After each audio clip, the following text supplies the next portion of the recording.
And now it's my turn. And I'm looking over to my left, and it's the security office. There's officers looking at me, just kind of watching me. What was I to do? What was I to do?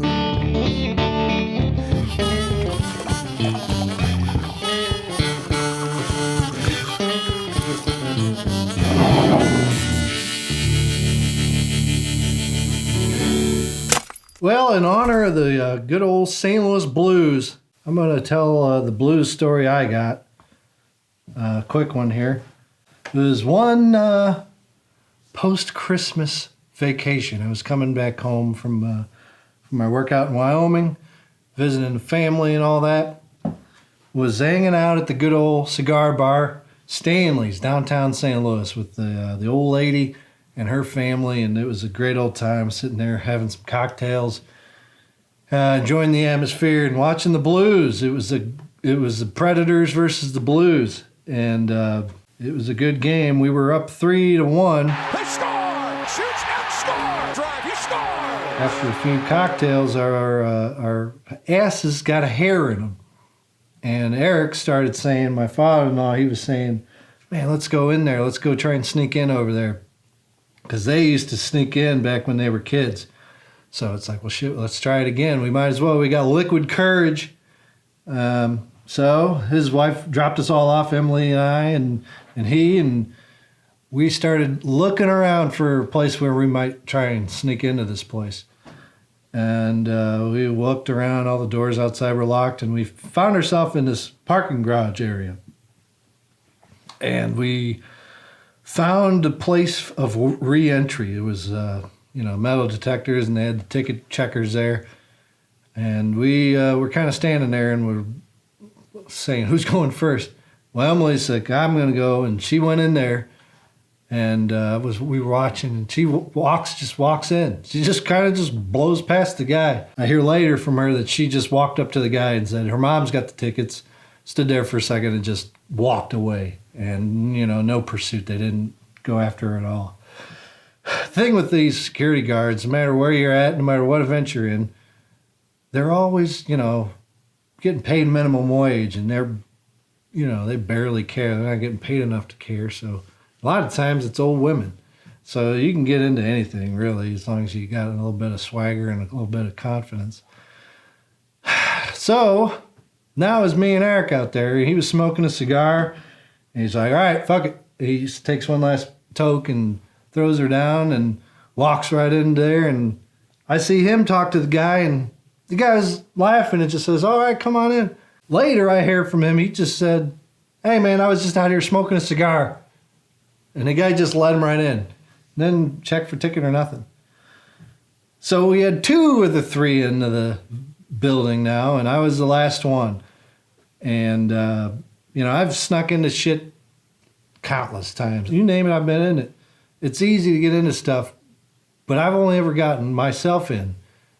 And any scenario requires a little bit of luck. And we just got lucky twice. Getting lucky 3 times is a lot to ask for. That's getting pretty greedy. And I was ready to try it, but I wasn't expecting much, because this guy just let 2 people in without tickets. And now it's my turn. And I look over to my left, and there's the security office. We're standing out here the whole time with the security office right next to us. And now I walk on in. And here I am in front of this guy who's checking tickets, and I said, I'm trying to get in. Oh, no, yeah, you need your ticket. I said, oh, my wife's got my ticket. She's inside. She's at her seat. He's like, you got to get her, you got to bring her, you got to get her down here with your ticket. And I was like, fuck, well, man, I got to go to the bathroom. I'm about to pee my pants. He's like, oh, you got to need your ticket. I was like, well. So I started dancing a little bit. I started kind of just... And after a minute, I was like, man, I'm about to piss my pants. Can you just let me? And then, like Geneva Convention, you got to treat your prisoners decently. I guess not anymore. You don't need to give them fucking toothbrushes and shit. But he's like, yeah, man, you can go well.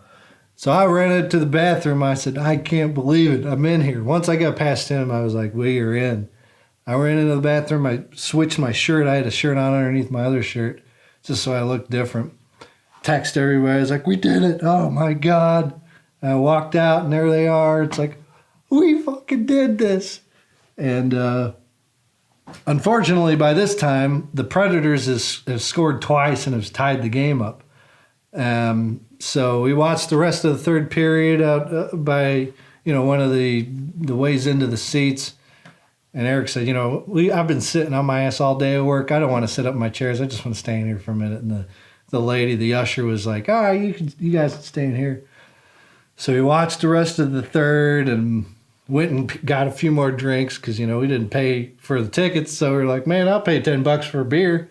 So we had a few more and we moved on to where the behind one of the nets, some kind of bar area, congregation area or whatever, and watched the overtime there, and good old Steen got a goal 4 minutes in, and man, we went nuts. We were high-fiving and hugging, and I about crushed Emily, bowled her over with a congratulatory hug, and man, it was awesome. And we weren't even supposed to be there, and we got to see this awesome win against the Predators, because fuck the Predators, man. And then we left and went next door and got some more drinks, and just was a hot mess. And then Katie picked us up and took us all home, where we had some microwave White Castles and leftover Christmas shrimp with some awesome sauce. And I was putting shrimp on the whiteys and eating them that way, and they were fucking delicious. But I started choking on one of them for some reason. I don't know if I was laughing. I must have been laughing beforehand. I was just choking. And then Eric calls his wife. He says, "Hey, Kate, Mike's choking to death." And I started laughing more. And I finally got it up. And it was awesome, man. It was a great night. It was one of the greatest games I ever saw. And that's my best Blues story that I can think of. And I wanted to just say here, congratulations to the Blues for a great year, a great comeback, and a great finish. From bottom of my heart, from all these years watching, to all the old guys that have been watching, to all the old guys we don't have anymore. And thank you for taking it all the way. Thank you for holding out and turning it around and doing what you did. Because man, oh man, we can celebrate this one, boys. Thank you and cheers.